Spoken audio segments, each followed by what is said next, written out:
আসসালামু আলাইকুম। Hello everyone, কেমন আছেন সবাই? আলহামদুলিল্লাহ আমি ভালো আছি। তো আজকে সকালবেলা আমি গরম গরম চাপড়ি বানাতে চলে আসছি। তো মাটির চুলায় বানিয়ে খাবো। আমাদের আজকে সিলিন্ডার শেষ, এর জন্য ভাবলাম যে মাটির চুলায় বানিয়ে খাওয়া যাক। তো এই কড়াইয়ে আমি ভাজতেছি, আজকে দেখব এটা কেমন হয়। তো কড়াই কিন্তু খারাপ হয় না, হালকা তেল দিয়েছি। তো চাপড়াগুলো একদম মচমচে করে ভেজে উঠাবো। তো এরকম গরম গরম চাপড়া কিন্তু সকালবেলা খেতে ভালো লাগে। তো অতিরিক্ত গরম পড়লে এটা খেতে ভালো লাগে না, তবে হালকা হালকা ঠান্ডা আছে আজকে ওয়েদারটা কিন্তু একদমই ঠান্ডা। তো বৃষ্টি বৃষ্টি ভাব। তো এর জন্যে আমি আজকে এই চাপড়াটা বানিয়ে খাবো। তো বানাতে চলে আসছি সকাল সকাল, বাড়িতে কেউ নাই, আমি একাই আছি বাড়িতে। এর জন্য এই চাপড়া বানাতে চলে আসলাম। তো আপনাদের সাথে এর জন্যই শেয়ার করা। অনেকেই হয়তো গ্রামে থাকেন না, তো গ্রামের পরিবেশ বা অনেক কিছু অন্যরকম, একদম শহরের মতো না। তো শহরের মতো যদি আপনি গোছ করে নিতে চান, তাহলে কিন্তু আপনি গ্রামে থেকে করে নিতে পারেন, সেটা আপনার ইচ্ছা। কিন্তু সব কিছুর গোছ সব পরিবেশে হয় না। তো দেখা যায় যে গ্রামের পরিবেশ একদম সম্পূর্ণ আলাদা। এই যে মাটির চুলায় করতে এসেছি, তো অনেক মাটির চুলায় ধরাইতে পারবেন না, কিন্তু মাটির চুলায় ধরানো কোনো কঠিন কাজ না। আবার এটা শিখতে হয়, অনেক কিছুই জানতে হয়। যেমন আমি কিন্তু আগে জানতাম না, পারতাম না, কিন্তু এখন চেষ্টা করি, তাই পারি।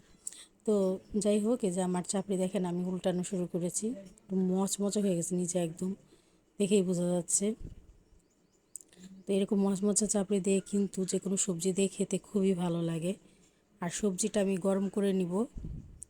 সবজিটা গরম করে নিব পরে, যখন কড়াইটা একদম খালি হবে, এটা আমি ভাজার পরে তারপর হচ্ছে আমি সবজিটা গরম করব। তো ভাবছিলাম, তো আরেকটা জিনিস ভাবলাম যে বহুদিন পরে বাড়িতে একা রয়েছি, আর এই সময়ে একটা জিনিস মিস করছিলাম যে নানুর বাড়ি যখন থাকি তখন আমরা কত মজা করি, সব ভাই বোনে মিলে কত আনন্দ করি, হই হুল্লোড় করি। তো অনেক দিন পর নানুর বাড়ি যাবো আজকে দুপুরবেলা। তো ওখানে আমাদের দাওয়াত করেছে, ওখানে যে আমরা 2 দিন থাকবো, সব ভাই বোনেরা আসবে, সবার সাথে দেখা হবে, আনন্দঘন একটা পরিবেশ। সবার সাথে সবার আন্তরিকতা আমাদের অনেক ভালো, আন্ডারস্ট্যান্ডিং আত্মীয় স্বজনের ভিতরে। আমরা প্রত্যেকের সাথে দেখা হলে আমরা অনেক মজা করি, অনেক আনন্দ করি। তো এর জন্য যাবো বলে সকালে আর কোনো রান্না বাড়া করিনি। ভাবলাম যে চাপড়িগুলো বানিয়ে খেয়ে তারপর দুপুরে একদম নামাজটা পড়ে, জুমার নামাজ পড়ে চলে যাব। রেডি হতে হয়তো বেশি সময় লাগবে না, কারণ কাছে এখান থেকে এখানে, বেশি সময় লাগবে না এখান থেকে যেতেও।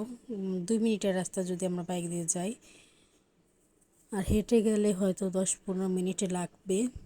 রাস্তা এতটুকুই, এই পাড়া আর ওই পাড়া, বেশি দূরও না। তো আমার ভিডিও আপনারা কিন্তু অনেকেই দেখেন, দেখে অনেক প্রশংসা করেন।